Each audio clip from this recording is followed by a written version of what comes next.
My parents, Robert and Helen, stood beaming beneath the crystal chandeliers of the Hartwell Hotel, their faces glowing with a pride I had never once seen directed at me in 18 months of serving overseas.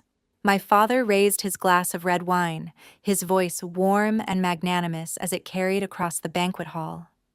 Madison has saved this family's legacy with her $500,000 contribution, and we should also thank Diana for driving supply trucks through the Middle East to send home enough for Dad's coffee money. The room erupted. Laughter rolled through every table and pitying glances drifted toward the corner near the service entrance, where I was sitting. I kept my spine straight, both hands flat on my thighs. I could feel the rough texture of my uniform beneath the server's apron I was still wearing. I didn't blink. My breathing stayed slow and even, still as a frozen lake, while my fingers rested lightly against the folded bank statements tucked inside my breast pocket. My father took a long, satisfied sip of his wine, completely unaware that the woman he had just exiled to the basement was holding a contract that could dismantle everything he called a legacy in a single moment. "Hi, I'm Diana. Sometimes a soldier's silence isn't submission, it's the last breath of stillness before a devastating truth comes to light. Come back with me to the day I stepped off the plane with a bag full of everything I had earned, and watch how the home I built with my blood and sweat had already been taken from me before I ever walked through the door. I had a life waiting for me with Marcus, a future we'd planned in our letters, but my father's greed had already started to dismantle it before I even touched the ground. The chime of a heavy crystal wine glass striking the marble table at the Hartwell Hotel still echoed in the back of my mind, but the memory pulled me back into the Parker kitchen just as the afternoon sun began to tilt toward the horizon. I stood there, caught between the scent of lemon beeswax and the dampness of the early evening, a place where the memories of the last 18 months felt like they had happened only a few hours ago. The shock of my father's words at the banquet was still a cold, thin film on my skin, forcing me to find a familiar anchor to keep myself from falling under the weight of so many curious eyes that had followed every movement of the woman in uniform. I was home, or at least, that was what the paperwork said.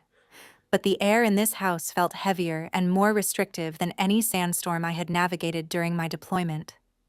I leaned my weight forward, resting my palms against the scarred pine surface of the old breakfast table. My right hand, which had grown calloused and rough from 18 months of shifting heavy cargo crates and managing the endless, grinding logistics of a desert base, slowly traced the grain of the wood.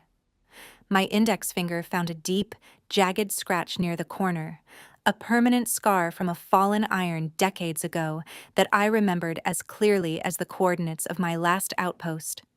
I let my shoulders drop an inch, my nostrils flaring as I took in the quiet of the room. It was a stark contrast to the persistent low hum of generators and the dry metallic heat of the base.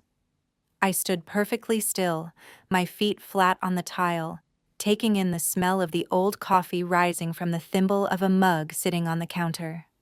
My thumb rubbed the rim of the porcelain, feeling where the enamel had worn away until it was smooth and gray. The eyes of the house seemed to watch me, the dust motes dancing in a single shaft of yellow light that cut across the room from the garden window. My breathing finally began to move into my stomach, each inhale deeper and slower than the short, ragged breaths I had taken while standing under the relentless sun of the Middle East. I did not move. I stayed there in the center of the tiles, feeling the coolness of the floor through my socks, letting the silence wrap around me like a protective layer. It was a brief moment of reclamation, a second where I was not a major or a daughter, but simply a body standing in a room I used to know. I wanted to stay in that beam of sunlight forever, hidden from the noise of the ballroom and the expectations that were waiting for me just beyond the kitchen door. Then the silence broke. The sharp, rhythmic clack of high heels on the tile floor announced my mother before she even entered the room. Helen Parker walked in with a hurried pace that seemed to suck the air out of the kitchen. She did not look at my face or ask how I was feeling after the flight. She reached out and snatched the chipped porcelain mug from my hand, thrusting it into the stainless steel sink with a jarring clink that made the muscles in my back lock up instantly. Her eyes swept over my frame from head to toe with a practiced indifference that looked right through the rank on my shoulders and settled on the clutter of the afternoon. She grabbed a faded, stained apron draped over the back of a kitchen chair and pushed the fabric toward my chest, forcing me to catch it with both hands in a clumsy, reactive gesture. "Diana, stop standing there in a daze," she said, her voice a flat command that offered no room for a hello. "Get these dishes cleaned up. Madison's friends are arriving any minute and I will not have them seeing this mess in my house." My body went rigid, a reflex born of years of training and even longer years of being Helen's daughter. The shoulders that had just begun to relax after months of tension suddenly pulled high toward my neck.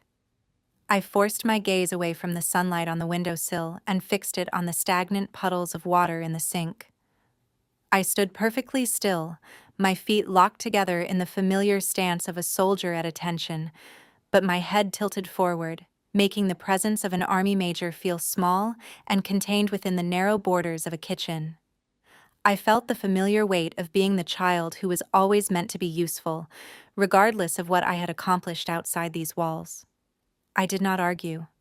I did not tell her that my back ached from the 30-hour journey or that my head was still spinning from the noise of the hotel. I simply held the apron against my chest. I moved my hands into the stream of cold water, letting the biting chill soak into my skin to quiet the dull ache in my joints. I picked up a white porcelain plate, using a sponge to scrub in slow, rhythmic circles across the surface, focusing all my attention on a small, stubborn stain near the rim.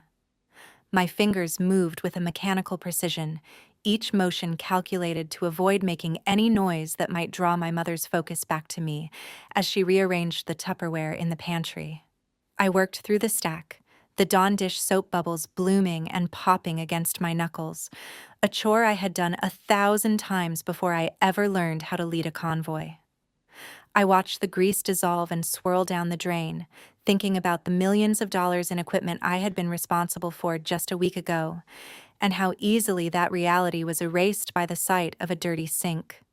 While my hands were occupied with the suds, I slipped my left index finger into the collar of my shirt, touching the cold metal of my dog tags resting against my skin. I traced the deep engraving of my name and unit number, the steel edge pressing into my fingertip as a silent reminder of who I actually was. My breathing began to steady as the solid feel of the metal anchored me, providing a secret connection that allowed me to stand firm in a house that seemed determined to deny my existence.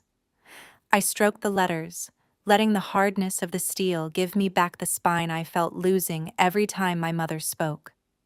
I was still Major Diana Parker, even if the woman standing behind me only saw a set of hands to wash her glassware. I realized then that in this house, my commendations and my service did not have the same value as a clean kitchen. The uniform I wore seemed to dissolve under the weight of the apron, turning me into a nameless ghost of service for the family. The fact that I had commanded an entire fleet of logistics vehicles across some of the most dangerous terrain on Earth was wiped away by a single order to clean up after Madison.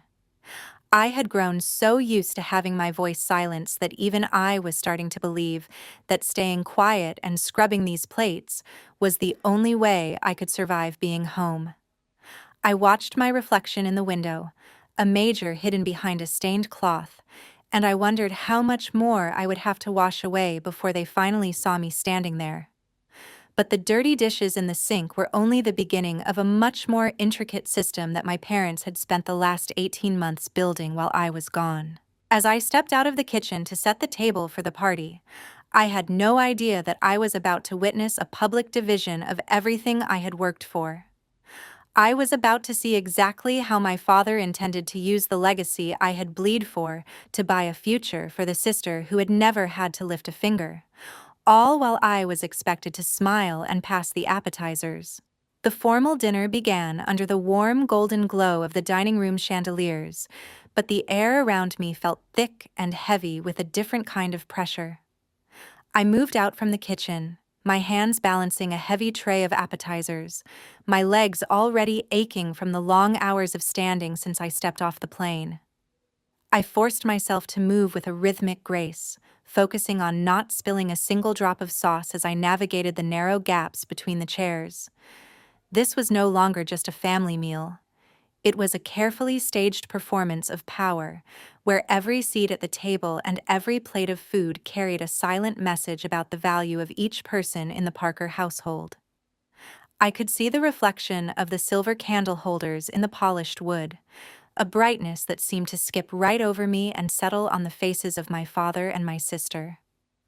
I had spent the last hour in the basement, hunched over as I lifted heavy wooden crates of wine to bring up for the guests. The muscles in my forearms and lower back tightened painfully under the fabric of my uniform, which felt increasingly restrictive in the heat of the house. Every step up the wooden stairs was a calculated effort, my knees trembling slightly as I bore the full weight of the load while trying to maintain a perfect silent balance. Sweat began to bead on my forehead and prickle along my spine, soaking into the inner lining of my shirt and making the wool itch against my skin. I did not allow myself to stop or rest for even a second. I kept my grip locked tight on the rough edges of the wooden crate, my knuckles white, as I moved with the dogged persistence I had learned in the motor pool. In the living room, across from where I was working, Madison was leaning back into the soft cushions of the leather sofa. Her long legs were crossed in a relaxed, effortless pose, her slender fingers scrolling rhythmically through the glowing screen of her phone. Her nails, painted a deep, perfect red, tapped lightly against the glass, creating a tiny, sharp clicking sound that punctuated her soft, occasional laughter at a text message. She did not look up when I walked past her with the heavy crates. She simply reached up to brush a stray lock of hair away from her face, her entire body projecting a sense of natural entitlement and ease. There was no sweat on her brow, no ache in her joints. She was the centerpiece of the room, while I was the machinery hidden behind the walls. My father, Robert, sat at the head of the mahogany table, looking every bit the successful patriarch in his tailored vest. He reached into the inner pocket of his jacket and slowly pulled out a crisp white envelope, sliding it across the polished wood toward my sister with a slow, deliberate motion. His eyes were bright with a pride I hadn't seen directed at me since I left for the Middle East, the fine lines at the corners of his eyes crinkling as he watched her reaction. He kept his hand resting lightly on the table near the envelope, as if protecting the contents, his chin tilted up in a gesture of quiet encouragement. "Madison, take this check," he said, his voice smooth and filled with a paternal warmth that didn't reach the corner of the room where I was standing. "The new office in Manhattan needs a professional furniture set, and I want you to maintain your status among your peers." He completely ignored my presence as I struggled to set the heavy wine crate down in the shadows, my breathing heavy and shallow. Madison reached for the envelope with a casual grace, her fingers lingering on the paper for a moment before she slid it open to look at the number inside. A satisfied smile spread across her face, but she never turned her head to look at me. I was standing less than 10 feet away, my hands still covered in the fine dust of the basement and my palms damp with the effort of the haul.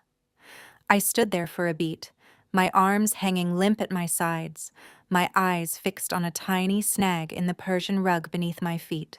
The sound of their happy laughter filled the room, a bright, exclusionary noise that seemed to push me further into the dark corners of the house. I was the one who had spent 18 months in a desert, sending home my paychecks and granting my father access to the trust fund my grandfather left in my name, thinking it was for the family's survival. Yet here was the fruit of that sacrifice being handed away like a trophy for someone else's vanity. I went back to the cleanup, my hands picking up the stacks of linen napkins and folding them into perfect sharp squares. I used a rhythmic, decisive motion, pressing the fabric down with my palms until each one was flat and crisp, a habit of military precision applied to the mundane tasks of a servant. I kept my eyes focused on the white cloth, refusing to look back at the table where the clinking of wine glasses and the endless praise for Madison continued without pause. Each fold was a way to channel the cold energy rising in my chest, a way to keep my hands busy so I wouldn't have to acknowledge the hollow feeling in my stomach. I focused on the texture of the linen, the way the light caught the weave, making myself as small and as efficient as possible. My heart beat with a steady, slow thud under my ribs, an artificial stillness I had constructed to protect myself from the waves of emotion that threatened to break my composure.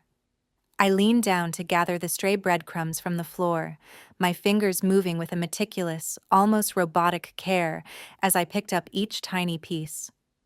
It was a mission, however small, and I treated it with the same gravity I gave to a logistics report. I kept my face entirely blank, not allowing a single twitch of the jaw or a narrowing of the eyes to reveal the thoughts running through my mind as I watched this performance. I had learned how to be invisible in the field, how to blend into the background of a mission, and now I was using those same skills to survive my own family. I realized then that I was a ghost, operating the machinery of this house so that everyone else could shine. The check my father handed to Madison carried the weight of 18 months of my fear and my labor, yet my name was never mentioned in the gratitude. I had become a transparent provider, the one who bore the financial and physical burdens, but was stripped of the right to be seen as a member of the family. The unfairness of it wasn't an accident. It was a system, a carefully maintained structure designed to drain me of everything I had until there was nothing left but the service I could provide. They didn't need a daughter. They needed a source of revenue that didn't talk back. The silence I maintained in the dining room didn't seem to satisfy my parents. If anything, my lack of reaction appeared to irritate them, as if my refusal to beg for a seat at the table was a form of defiance they needed to crush. As the party wound down and the last of the guests filtered out into the night, the air in the house changed. It grew sharper, more focused. My father watched me from the doorway as I stacked the last of the dessert plates, his expression shifting from the warmth he had shown Madison to a cold, calculating scrutiny. He didn't offer to help. He simply waited until the front door clicked shut, then crooked a finger at me, signaling for me to follow him into the narrow, dimly lit hallway near the pantry. I knew that look. The public performance was over, and the private interrogation was about to begin, where the weight of their expectations would finally be dropped directly onto my shoulders. The last of the guests had finally filtered out of the Hartwell Hotel, leaving behind the heavy scent of expensive floral arrangements and the lingering chime of crystal on marble. As the ballroom lights dimmed, the pressure of a different kind of reality began to settle over me, cold and unforgiving. My father did not wait for us to get back to the house before he started. He caught me in the narrow service hallway between the main kitchen and the storage lockers, a place where the shadows were long and the air felt thin. Robert Parker stood there, his tailored suit still looking perfect even after hours of socializing, but the warmth he had displayed to the donors was gone. His eyes were now sharp with a calculated intensity that I recognized from my briefings before a high-stakes transport. He didn't see a major who had just returned from a combat zone. He saw a financial solution that had finally come within his reach. I backed up until I felt the cold, hard plaster of the white wall pressing against the shoulders of my uniform. Robert stepped into my personal space, closing the distance until there were only a few inches between us. He leaned forward, his large frame casting a shadow that completely obscured my face, making the hallway feel like it was shrinking. I could smell the faint, oaky scent of the scotch he had been sipping all evening. I kept my hands shoved deep into my pockets, my fingers curling tightly around my phone until the edges dug into my palms. I forced myself to stay still, my back straight and my heels locked, refusing to retreat even as the air in the small space became heavy and hard to pull into my lungs. My joints throbbed with a dull ache, a reminder of the thousands of miles I had traveled to get back to a home that now felt like a cage. My fingers began to tremble slightly, a small betrayal of the tension coiling in my gut. I secretly interlaced my fingers behind my back, hiding the movement as I focused on taking short, shallow breaths that wouldn't draw his attention. I was pinned between a heavy wooden storage cabinet and the physical presence of my father, the space so tight that I had to tuck my elbows in. I kept my eyes fixed on a tiny silver thread hanging from a button on his vest, using it as a focal point to keep my mind from spiraling into the pressure he was building. I could hear the distant hum of the industrial refrigerators and the faint sound of a janitor's cart in the next room. But in this hallway, there was only the sound of my father's rhythmic, heavy breathing and the sense of a trap being set. Robert raised his right hand, pointing a single index finger directly at my chest. He pressed it against the hard fabric of my uniform, right over my nameplate. Each word he spoke emphasized by a sharp poke that forced me to sway back against the wall. "You have a stable salary, Diana," he said, his voice dropping into a low, vibrating register that felt like a threat wrapped in a suggestion. "You have the government taking care of your housing and your medical. Madison has nothing.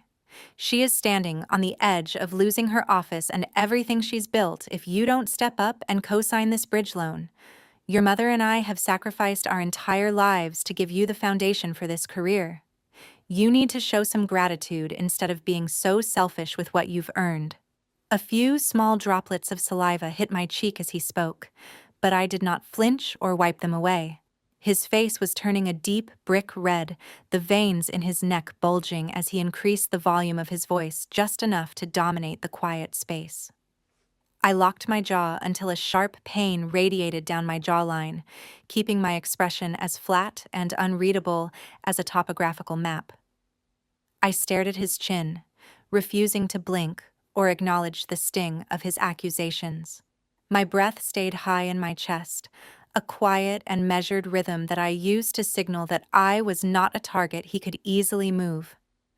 I stood there like a statue carved from stone, my feet anchored to the floorboards, absorbing every wave of his verbal assault without offering a single word of defense or explanation. I knew from experience that any response would only give him more leverage to use against me.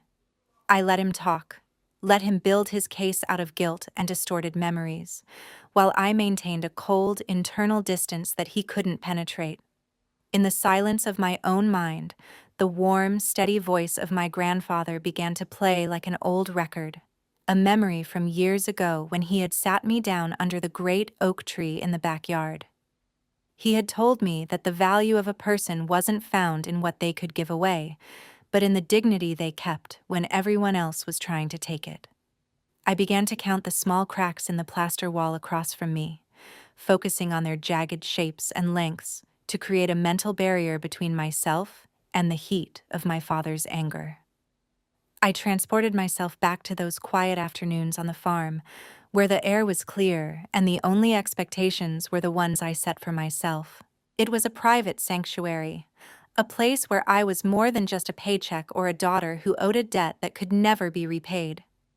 My right hand slipped further into my pocket, my thumb finding the smooth, dusty surface of a small stone I had picked up from the desert floor during my last week of deployment.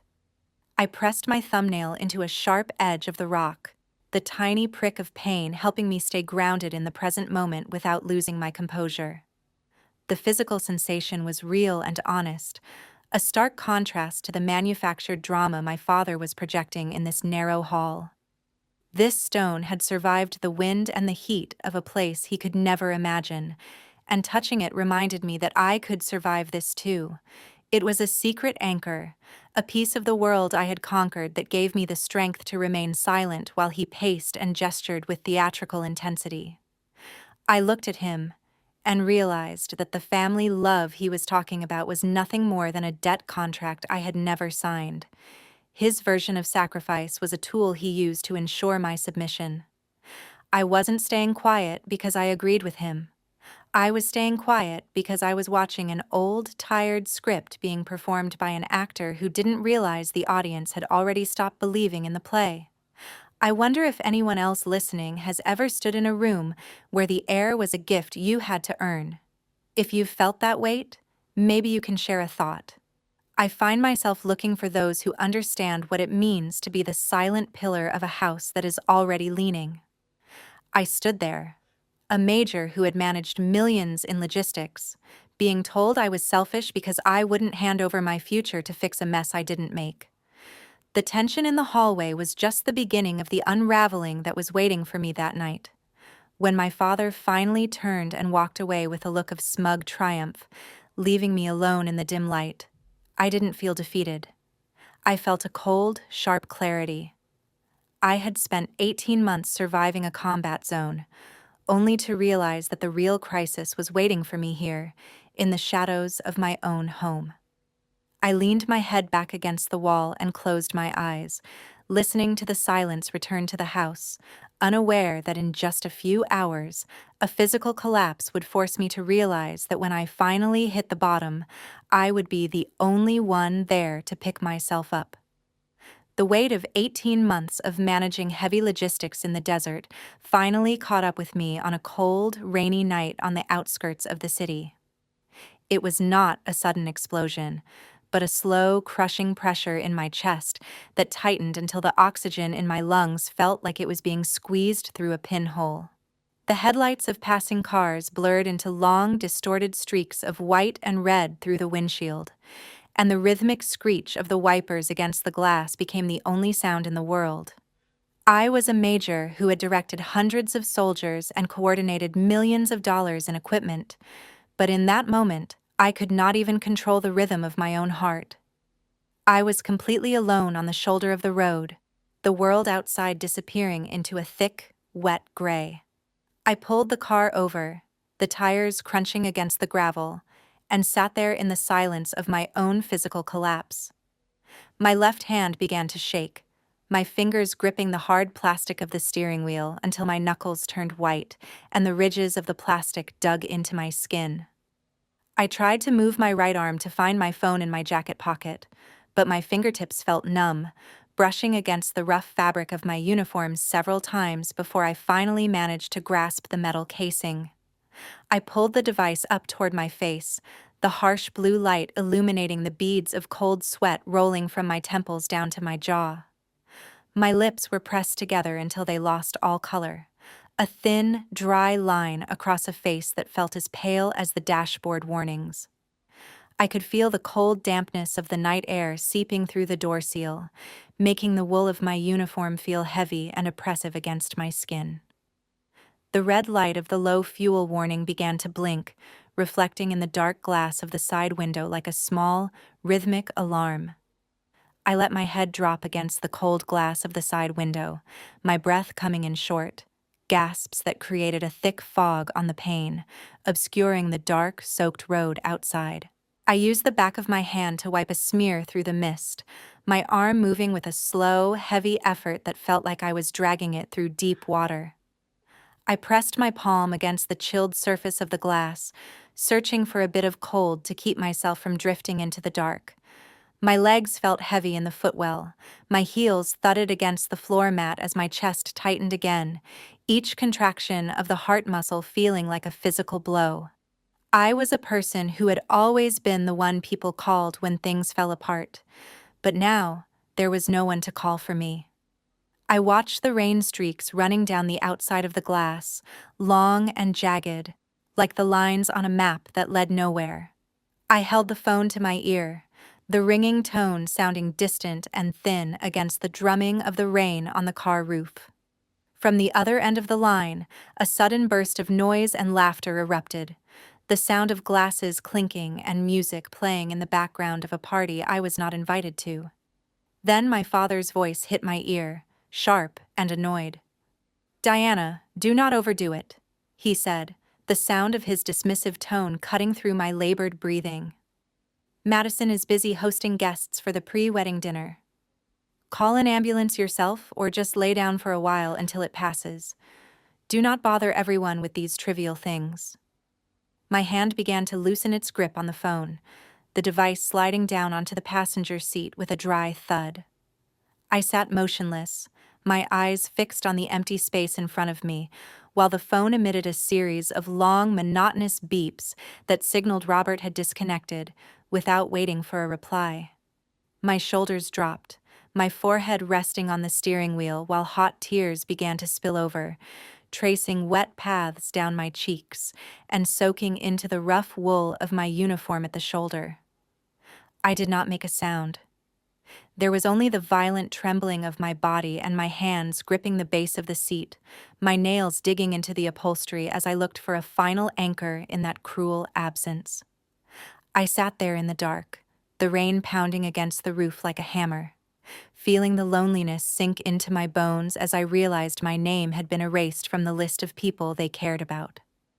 I wonder if anyone else listening has ever sat in a cold space like that, realizing the only hand coming to save you is your own.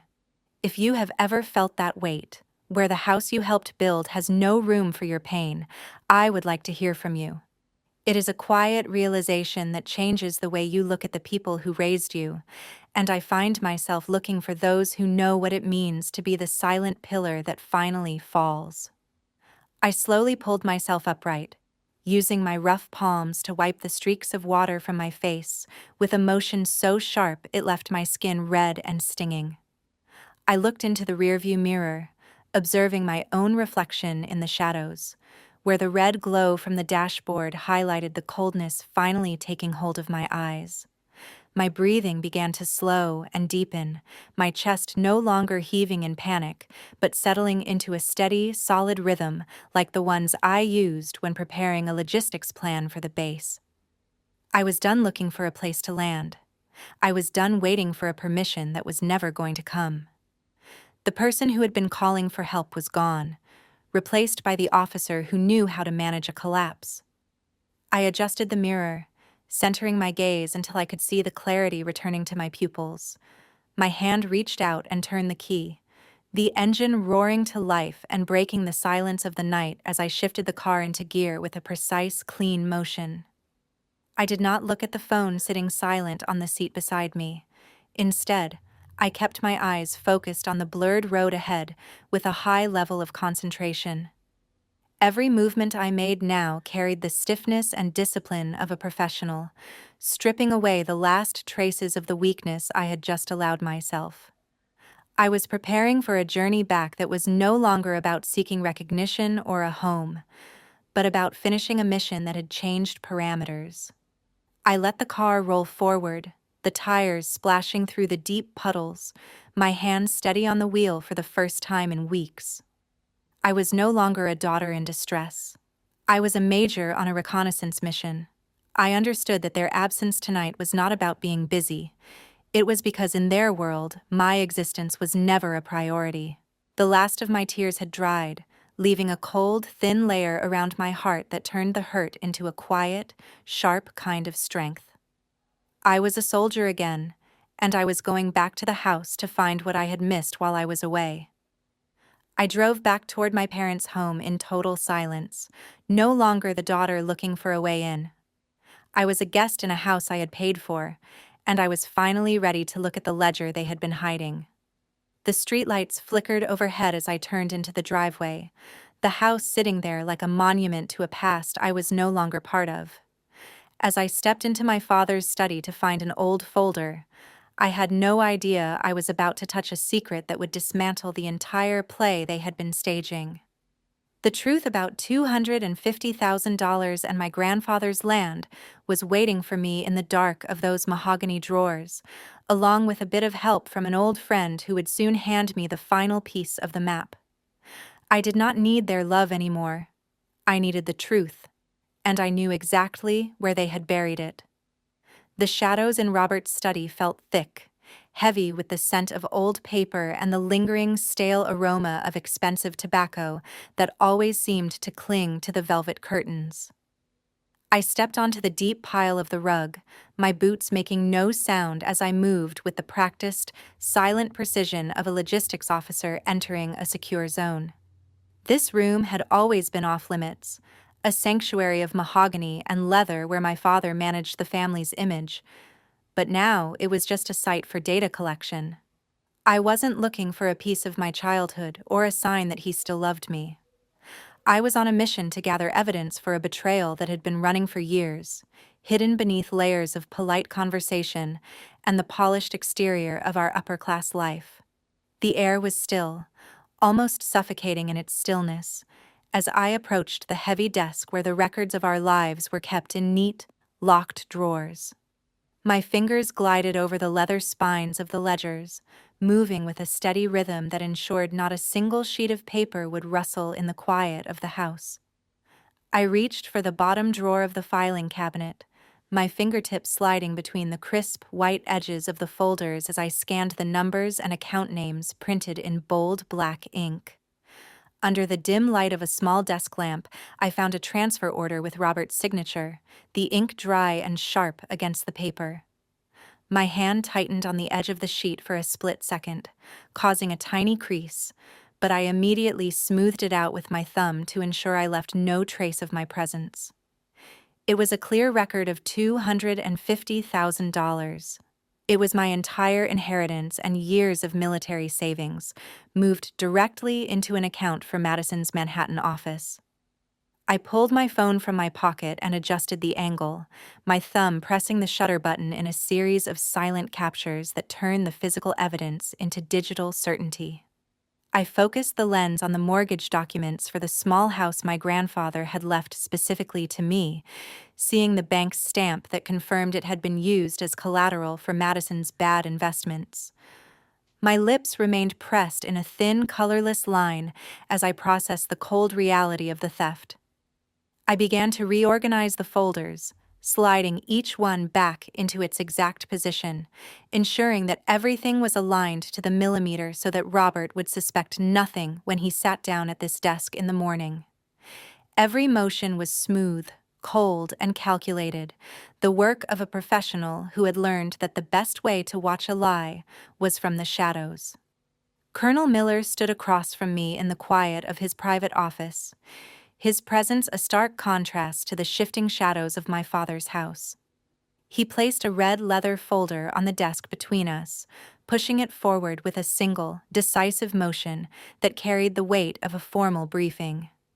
"This is your grandfather's original will, Diana," he said, his voice steady and low, devoid of the theatricality my father loved so much. Robert replaced it with a forgery to take control of the land, property that is currently valued at over $1 million. You spent 18 months fighting for this country, and now it is time you fought for the truth of your own life. I reached out and took the folder, feeling the thickness of the pages that held the legal reality of my inheritance. I kept my shoulders square and my back straight, my lungs expanding to take in the clean, quiet air of the office as I looked directly at the rank on his shoulders. I opened the final page of the will, my index finger tracing the familiar, shaky handwriting of my grandfather, feeling a sudden, deep connection to a past that had not been built on a lie. I nodded once to Colonel Miller, my hands folding the document back into its sleeve before slipping it into my bag with a motion that had no hesitation. I stood there for a moment, feeling the weight of the folder as if it were a piece of equipment that had finally been delivered to the front lines. I wasn't the daughter who had returned home looking for a hug anymore. I was an officer who had just received the final piece of the map, and I knew exactly when and where the next engagement would take place. The sense of being powerless was gone, replaced by a quiet, vibrating energy that sat deep in my chest. I walked back into the Parker dining room later that evening, a soft, practiced smile resting on my lips as I began to arrange the napkins for dinner. I leaned over to pour tea for Robert, my movements fluid and graceful, playing the part of the dutiful daughter who was trying to make up for the tension of the previous days. I kept my eyes lowered, the coldness of my gaze hidden beneath my lashes while I listened to my mother's endless complaints about the catering for her upcoming retirement party. I did not argue. I did not defend myself. I moved around the table like a devoted ghost, catching every detail of their conversation and every flicker of their expressions, collecting the final pieces of the puzzle while they remained convinced that I had finally been broken by their pressure. I picked up a porcelain plate that was slightly out of alignment, rotating it until the manufacturer's logo sat perfectly in the center. My hands performed these domestic tasks with a strange, intense focus, my body no longer tensing when I stood near my father. I had reached a state of calculated relaxation, allowing them to believe that their victory in the hallway was absolute. I was a phantom in my own home, a servant who was also a witness, watching the clock tick down toward the Hartwell banquet. I wondered if anyone else has ever found that the only way to see the truth is to stop fighting for a seat at the table. If you have ever had to play a part to protect what is yours, you know the quiet strength it takes to keep that smile in place. I think about the patience it takes to wait for the fog to clear, and I find myself looking for those who know that justice doesn't always come with a shout. I realize that playing the underdog was the most effective way to observe the full extent of their greed as it reached its peak. Every forced smile I gave them was a brick in the wall I was building around my own life, a preparation for the moment when the structure of their lies would finally collapse under its own weight. The truth was, sitting in my bag, and I was content to let them enjoy their false sense of triumph for a few more days. I watched Robert take a sip of his tea, looking satisfied and powerful, and I felt a cold, sharp pity for the man who didn't realize his own daughter was the one who had finally seen through the curtain. The Hartwell gala was only 48 hours away, and I knew my parents were preparing for a final move to tie me to Madison's debts forever. They had no idea that every appetizer I planned to serve and every toast I would hear was part of a trap they were setting for themselves.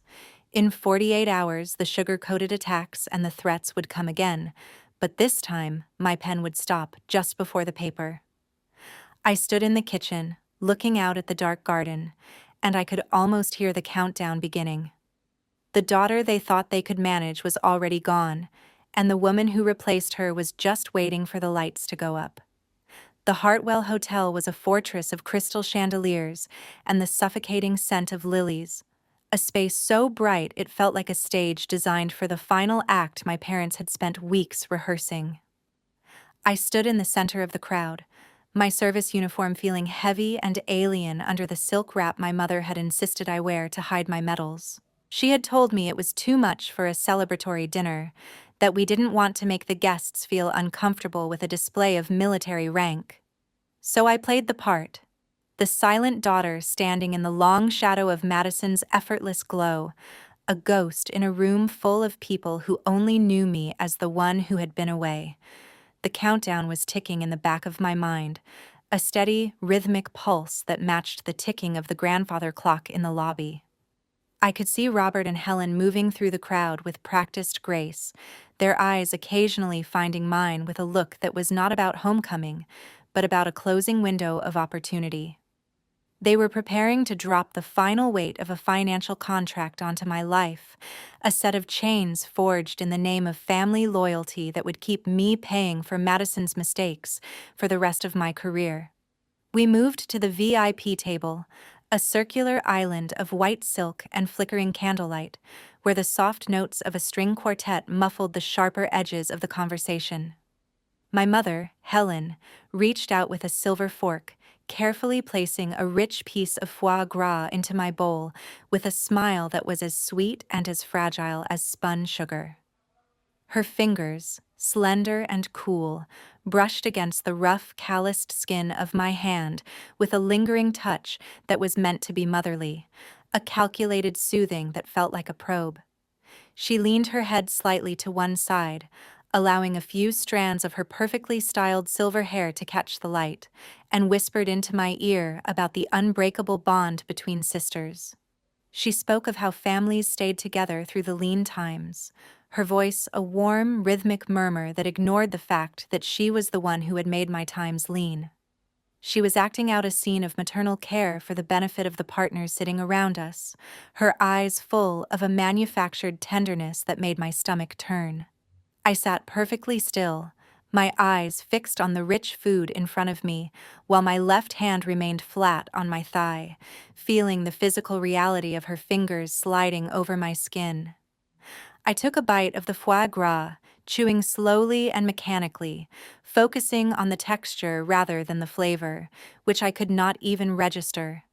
I let my shoulders drop a fraction of an inch to maintain the appearance of a daughter who was finally yielding to the pressure, a submissive silhouette in a room of predators. My breathing was kept low and shallow, a controlled rhythm that ensured I did not give away the sharp, cold clarity that was currently hardening in my chest. I watched the guests through the steam of the soup, their faces blurred and distant, while my mother's hand continued to trace patterns on the back of my wrist. She was a master of the sugar-coated strike, using the language of love to prepare the ground for the demand she knew was coming from my father. Robert placed his half-empty glass of red wine onto the marble tabletop with a dull, heavy thud that seemed to vibrate through my very bones. He didn't waste time with the pleasantries my mother had been spinning. He used 2 fingers to slide a thick, dark blue leather folder across the silk cloth, pushing it until it rested directly between my plate and my glass. The warmth he had shown the donors earlier in the evening had vanished, replaced by a cold, businesslike stare that recognized no familial connection. He tapped his index finger rhythmically against the edge of the table, the sound a sharp, dry punctuation to the music of the quartet. He slid a gold fountain pen toward me, the nib pointed directly at my chest like a silent command that admitted no refusal. "This is the guarantee for Madison's bridge loan, Diana," he said, his voice dropping into that low, authoritative register that had once made me feel like I was 10 years old. "You just need to sign right here. It ensures the bank won't move on her new office. We always support each other, and this is your moment to show what being a sister actually means with a simple signature." I looked down at the documents, the fluorescent lines of the contract blurring slightly under the candlelight, spelling out a debt of $500,000 that would strip me of my military pension and every cent of the life Marcus and I had tried to build. My fingertip touched the edge of the smooth, expensive paper, feeling the weight of the ink that was designed to bind me to Madison's vanity forever. Madison sat next to my father, her face glowing with a triumphant smile as she raised her wine glass toward me, her eyes bright with the expectation of my compliance. She saw me as a resource, a bank account with a rank, and she was waiting for the final act of my surrender. My heart beat with a steady, decisive thud under my uniform, a private drumbeat that was the only thing keeping me from the drowning pressure of the room. I could feel the silk wrap pulling at my throat, a reminder of the identity I was being asked to bury under this simple signature. Robert reached out and gripped my arm just above the elbow, his fingers squeezing hard enough to press the fabric of my uniform into the skin. He didn't let go. He leaned in close, his breath smelling of expensive scotch and aged oak as he whispered into my ear, his voice a jagged, threatening rasp that was hidden from the rest of the table. His face had lost every trace of its public charm, the skin turning a deep brick red and the muscles in his jaw twitching with a raw, primal greed. He wasn't asking anymore. He was demanding. The pressure on my arm was a physical ultimatum, a way to crush any remaining spark of resistance he thought I might have left after 18 months of silence. He looked at me as if I were a subordinate who had failed a mission, his eyes boring into mine with a look that was designed to make me feel small and disposable. I kept my face entirely motionless, my eyes fixed on the blue folder while my right hand began a slow, agonizingly deliberate movement toward the gold fountain pen. The pain in my arm from his grip didn't make me flinch. Instead, it acted as a catalyst for a supreme state of alertness, allowing me to record every detail of this public extortion. I could feel the heat of his anger and the coldness of his intent, a perfect union of the system that had used me since the day I joined the service. I narrowed my vision until the only thing left in the world was the blue ink on the page and the gold nib of the pen, the noise of the ballroom fading into a distant underwater hum. I felt my lungs expand, pulling in the heavy, lily-scented air as I prepared for the moment when the mask would finally have to fall for good. I realized then that this was the moment their masks had finally slipped away, revealing the raw, unvarnished machinery of their greed. This wasn't a request for help. It was an attempt at financial enslavement disguised as family duty. My signature, in their minds, was the final lock on the cage. I stood at the edge of losing everything I had ever earned or taking back the narrative of my own life with the truth I had tucked away in my bag. I chose to let them believe they had won, to let them feel the surge of triumph that comes when a predator finally corners its prey. I watched Robert's eyes light up with a dark, satisfied glow as my fingers finally closed around the cool metal of the fountain pen. I lifted the gold pen, my fingers tightening on the barrel as I brought the nib down toward the signature line on the loan guarantee. Robert and Helen held their breath, their bodies leaning forward in a synchronized movement of anticipation, Madison's smile widening into a look of pure, unchecked satisfaction. The tip of the pen hovered just a single millimeter above the paper, a tiny, vibrating point of tension that held the future of the Parker family in the balance. I stayed there, suspended between the daughter they thought they owned and the woman who had already called the bank, marking the final second of my invisibility before the entire Hartwell ballroom would be forced to listen to the silence I was about to break. The Hartwell ballroom seemed to freeze in the exact second the tip of the gold fountain pen hovered a single millimeter above the signature line. The classical music from the quartet felt like it was receding into a distant, muffled echo, leaving only the sound of my own heart, steady and rhythmic like a metronome. Robert still had his fingers clamped around my upper arm, his breath warm and smelling of oak-aged scotch as he leaned in to press the final threat against my ear. I could feel the heat radiating from his face, a silent demand for me to stop playing games and yield to the family legacy he had built on the backs of my paychecks. But my right hand did not move toward the paper to sign away my future. Instead, I slowly loosened my grip, allowing the heavy gold pen to roll from my fingers and settle onto the white silk tablecloth with a dull, final click. I felt a sudden, sharp clarity wash over me, a release of the tension that had been building since the moment I stepped off the flight from Kuwait. I raised my left hand and placed it over Robert's fingers, which were still digging into the wool of my uniform. I didn't pull away with a jerk. I simply pried his fingers off one by one with a firm, measured strength that forced him to let go. Then I placed his hand back onto the cold marble edge of the table. I reached into the bag sitting on my lap and pulled out the red leather folder Colonel Miller had handed me in the quiet of his office. I placed it directly on top of Madison's debt agreement, the weight of the thick documents creating a heavy thud that made the crystal wine glasses rattle. I stroked my fingers along the edge of the folder, then flipped it open so the original will and the bank statements were visible under the bright light of the chandeliers. I rotated the document slowly toward the center of the table, making sure the red ink of the official stamps and the original signatures were clear to the business partners and guests who were watching us with sudden, sharp curiosity. I stood up from the chair, my back straight, and my feet separated at shoulder width, in a perfect stance of military ease. I did not look at the guests or the flashing cameras of the social photographers. I fixed my gaze on the empty space above my father's head, my eyes as cold and as fixed as a topographical map. I reached up and slowly unfastened the silk wrap my mother had forced me to wear to hide my identity. I let the expensive fabric slide down my arms and fall onto the seat of the chair, revealing the full array of ribbons and the silver leaves of a major on my shoulders. The light caught the gold and silver of the medals, making them glitter with a hard, unforgiving brightness that seemed to push back against the fake warmth of the ballroom.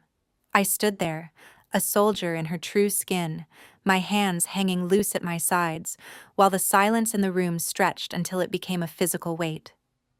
"This is my grandfather's original will," I said, my voice projecting with the flat, controlled authority of a briefing, cutting through the murmurs of the crowd.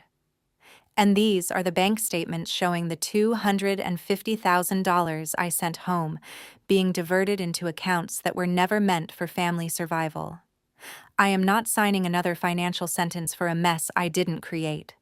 The truth is, sitting on this table, and the Army does not train its officers to protect those who trade in lies. My father's face began to change, the brick-red color of his skin deepening into a dark, mottled purple as he stared at the documents. He did not look like the dignified patriarch of the Parker family anymore. He looked like a man who had suddenly realized the ground beneath his feet was made of shifting sand. Robert slammed his palm down onto the table with a violent force that made the red wine in his glass leap up and splash across the white silk. The dark blood-colored liquid soaked into the corner of the red folder and stained the sleeve of his tailored jacket, but I did not move an inch. His mouth opened, his face distorting into a mask of raw, unvarnished anger as he lunged forward, his hand scrambling to grab the folder, but he ended up knocking over the porcelain vase of lilies in the center of the table.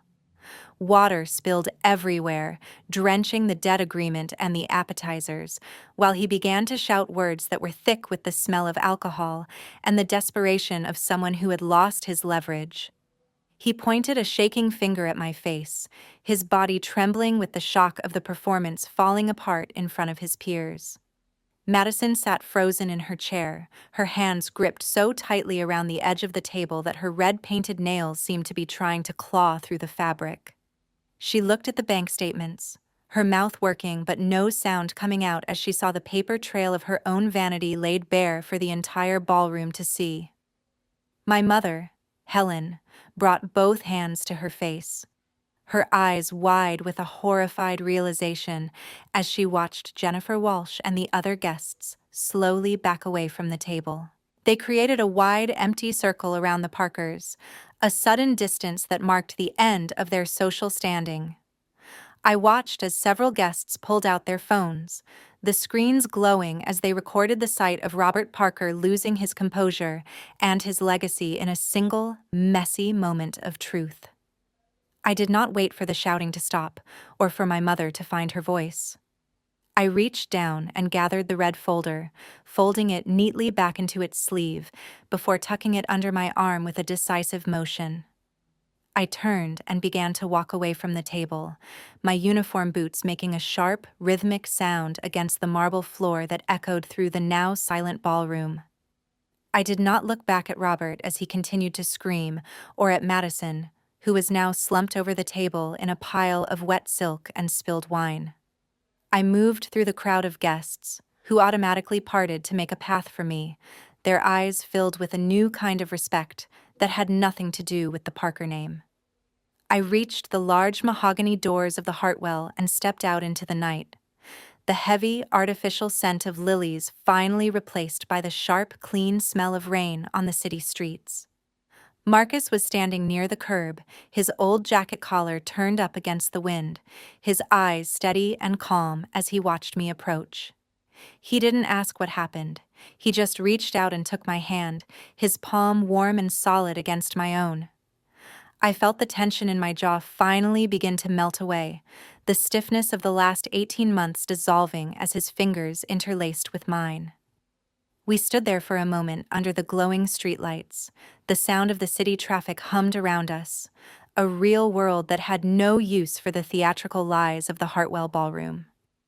I reached up with my free hand and touched the dog tags beneath my collar, feeling the hard metal against my skin as a confirmation that my identity was once again my own. I was no longer a resource or a ghost. I was a woman who had fought her way back to the truth. I realized then that the truth does not need to shout to be heard. It only needs to exist with the weight of precision. When I stepped away from that table and left my father to his own mess, I wasn't just leaving a room. I was leaving a system that viewed my sacrifice as a commodity to be traded for someone else's comfort. The honor of a soldier isn't found in the medals on her chest or the balance in her bank account, but in the ability to stand straight when everything around her is built on a foundation of deceit. I breathed in the cool night air, feeling my lungs expand fully for the first time since I landed, a sense of quiet liberation spreading through my chest like a slow, steady tide.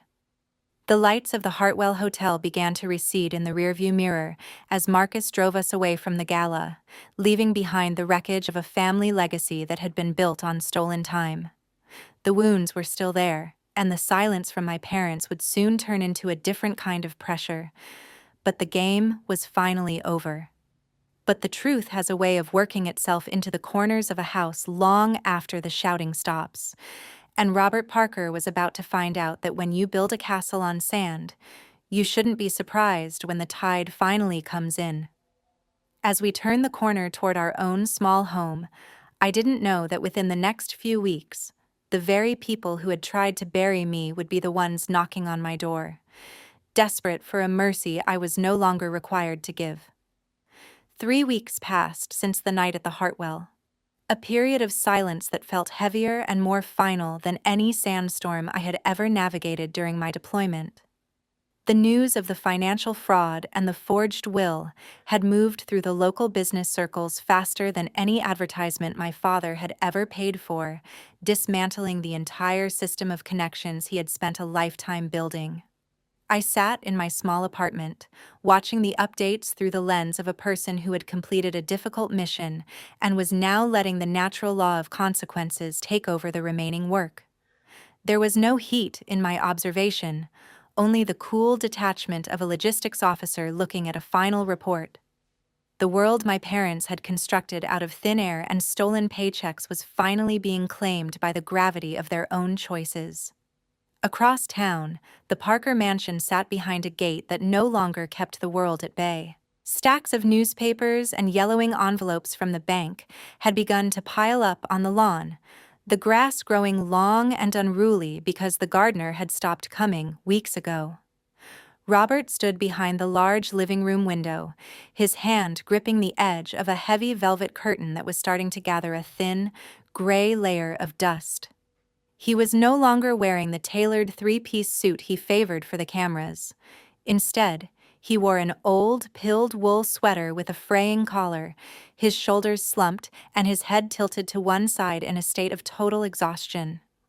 His fingers trembled slightly as he held a foreclosure notice, his movements slow and ghost-like as he folded the paper into a neat square and tucked it into the pocket of his trousers.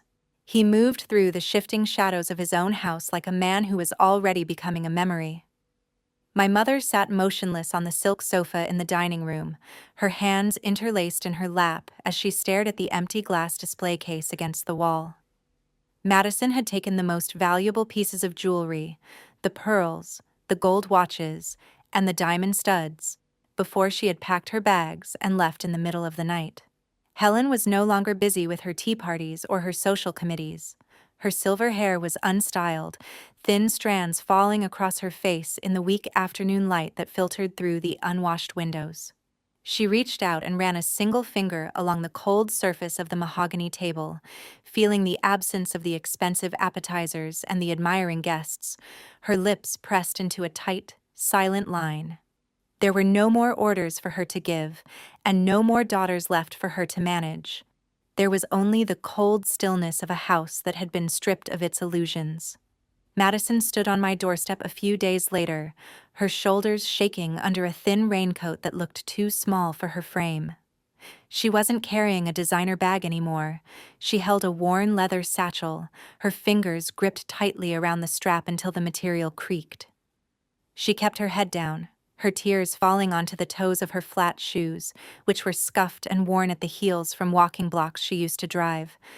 She looked like a person who had finally run out of places to hide. I stood in the doorway, leaning my back against the frame with my arms crossed over the chest of my uniform shirt, observing her with a flat, unwavering gaze. I didn't feel the surge of pity I might have felt a year ago. I only felt the distance of 18 months and 1,000 lies. I kept my breathing even, a steady rhythm that stayed separate from the frantic, wet sound of her sobbing. "Sister, I didn't know he had gone that far with Grandpa's will," she said, her voice small and brittle, cracking under the weight of the air between us. "I took everything without ever asking about the sweat you put in to earn it. I am sorry, even if I know it is too late to start over." She reached out with a trembling hand, holding a small white envelope toward me. It contained the legal papers to return a small portion of the assets she had managed to salvage from the bank's reach before the accounts were frozen. I did not reach out to take it from her hand. I simply tilted my head toward the small wooden table in the entryway, signaling for her to leave it there. I turned and walked into the kitchen, pouring a glass of water and placing it on the counter from a distance, watching the way she clumsily wiped her eyes with the back of her hand. I did not offer a hug or a place to stay. I stood in the silence until she finally turned and walked away, her footsteps heavy and hollow on the stairs. I walked over to the small altar I had set up for my grandfather in the quiet corner of the living room. I used a soft cotton cloth to wipe the thin layer of dust from the wooden frame of his photograph, my fingers moving with a slow, reverent care that I had once reserved for my service ribbons. I placed the original will, now legally recognized and stamped by the state, in the most prominent position on the shelf. I lit a single stick of incense, standing in the silence as I watched the thin coil of white smoke rise into the still air of the room. I clasped my hands together and bowed my head slightly, feeling a sense of connection that was finally whole and unbroken. The man who had believed in my honor was finally resting on a foundation of truth. It was a healing that began deep in the warm memories of the farm, a quiet victory that belonged only to the two of us. I opened the balcony door, letting a cool breeze flow through the apartment, and began to arrange a few small pots of greenery along the railing. I moved with a slow, relaxed grace, my hands steady as I checked the soil and trimmed the dead leaves from the lavender. I held the watering can, letting the water fall in a gentle stream over the dark earth, watching the droplets glisten like tiny crystals under the afternoon sun. The busyness of these simple, quiet tasks gave me a sense of total control over my current life, a world where there were no more unreasonable demands or calculated performances. I was no longer a resource to be managed. I was a person tending to her own growth. I sat on the small chair and watched the light shift across the floorboards, feeling the weight of the previous years finally begin to lift from my chest. I realized that the truth does not just liberate, it also enforces a natural kind of balance on those who have spent their lives abusing it. When Madison stood there apologizing, I understood that the greatest form of justice isn't a sentence or a fine, but the moment they have to face themselves in the emptiness they created. Assets can be taken by the bank, but the regret of betraying your own blood is a debt that can never be fully settled. I wonder if you have ever waited for a silence like this, where the noise of the lies finally stops, and the only thing left is the truth of who you are. If you believe that every woman has the strength to reclaim what belongs to her, I would love to know if you are finding your own peace. We are all waiting for that moment where the ledger finally balances and we can breathe again. The heavy storms had finally moved past, leaving behind a clear, open sky that I had dreamed of during those long nights in the desert. My life was no longer defined by what my parents wanted, but by the choices I made for myself and Marcus. I had learned how to set a boundary that was firm but not cruel, a line in the sand that I would never allow anyone to cross again. I sat there in the golden hour, watching the sunset paint the city in shades of orange and violet, feeling the stillness of a mission finally accomplished. But as I reached for my tea, a single notification on my phone caught my eye. A message from Robert that suggested the collapse of the Parker estate had uncovered one final devastating secret that none of us were prepared to handle. A year has passed since the night at the Hartwell, and my life has settled into a new rhythm that feels as full and as natural as the morning sunlight stretching across my front porch.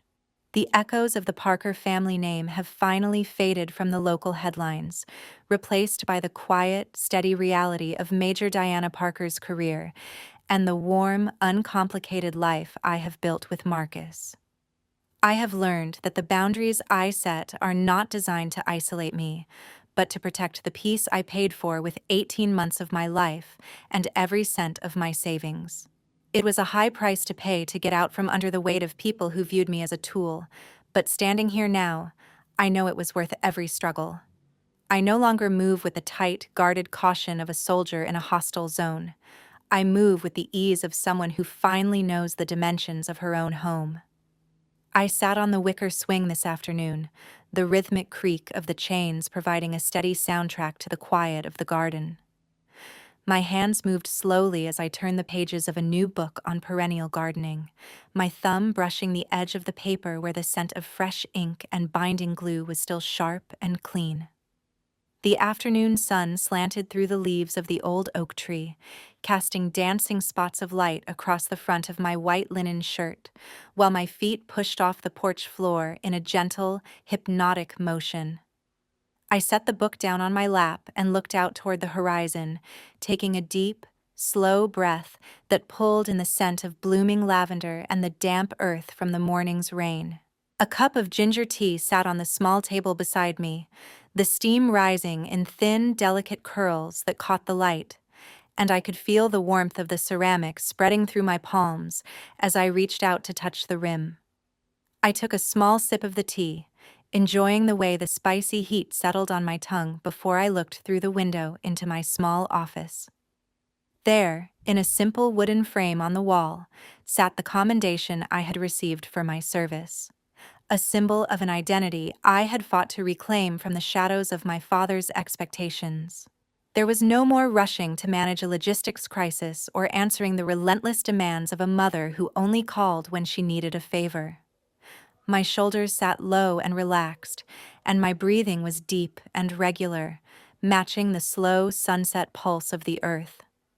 I watched a small bird land on the edge of the birdbath, its wings fluttering for a second before it settled, and I felt a sense of belonging that was not tied to a debt or a signature.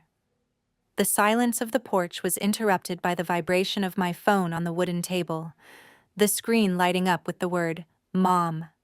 I turned my head and watched the device dance across the grain of the wood, the rhythmic hum a sharp contrast to the birdsong in the trees. I did not feel the sudden, cold grip of guilt in my stomach, nor did I feel the urge to explain why I hadn't called back last week. I stayed perfectly still, watching the name flash on the screen until the ringing finally stopped and the garden returned to its natural quiet. I did not feel anger or resentment toward the woman on the other end of the line. I simply felt a calm, unwavering distance. When the screen went dark, I used my fingertip to flip the phone over, face down, a simple and decisive motion that ended the connection without the need for a blockade.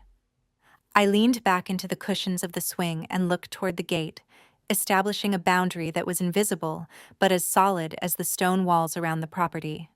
I had decided that they could call, they could reach out, but they no longer had the power to step into the center of my life and disrupt the peace I had built.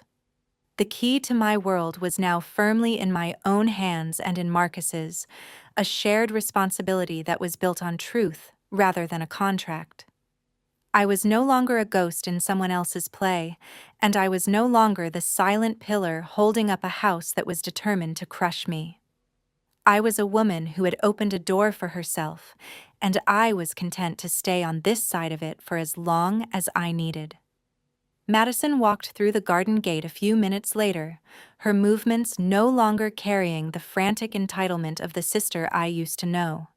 She held a small paper bag of heirloom seeds, a simple and sincere gesture that she had started making once a month. I offered her a small, genuine smile as I stood up, leading her to the round table under the oak tree where Marcus had already placed a second cup of tea. I watched her hands as she opened the bag, her fingers stained with soil as she showed me the different varieties of flowers she wanted to help me plant along the back fence. There were no red-painted nails or expensive watches, There was only the quiet focus of someone who was trying to learn how to grow something real from the ground up. We sat together in the shade, talking about the plans for the new flower beds and the small projects we were working on in our own lives. I reached out and placed my hand on her shoulder for a second, a light and grounding touch that was a sign of a selective forgiveness. We did not speak about the night at the Hartwell or the coldness of our parents. We spoke about the future we were building as individuals who had survived the same storm. Madison looked at me with an expression that was no longer guarded, her eyes bright with a new kind of hope that came from standing on her own feet for the first time in years. Marcus stepped out from the house with a plate of lemon cake he had made, the scent of citrus and sugar filling the air as he joined us, completing the picture of a family that was chosen rather than imposed. I realized then that true family is not defined by the blood you share, but by the people who choose to stand beside you when you have nothing left to give but your presence. Leaving an environment that was designed to drain you is not an act of betrayal. It is an act of preservation that allows you to start over with a clean ledger. Peace is not something that happens when the trouble goes away, but something you find when you finally decide to value yourself enough to walk out of the room. I wonder if you have ever felt that moment where the air finally feels like it belongs to you again. If my story has helped you see the gate in your own life, I hope you find the strength to walk through it. We are all just looking for a place where we can be seen for who we are, not for what we can provide for others. The sunset began to paint the garden in deep shades of pink and violet as I sat there with Marcus and Madison, the day ending in a quiet, golden glow. The story of the invisible major has closed with a solid and bright reality where my honor and my connections are finally in alignment. I looked at the dark screen of my phone one last time before sliding it into my pocket, a final gesture of closing a chapter that had taken far too long to write.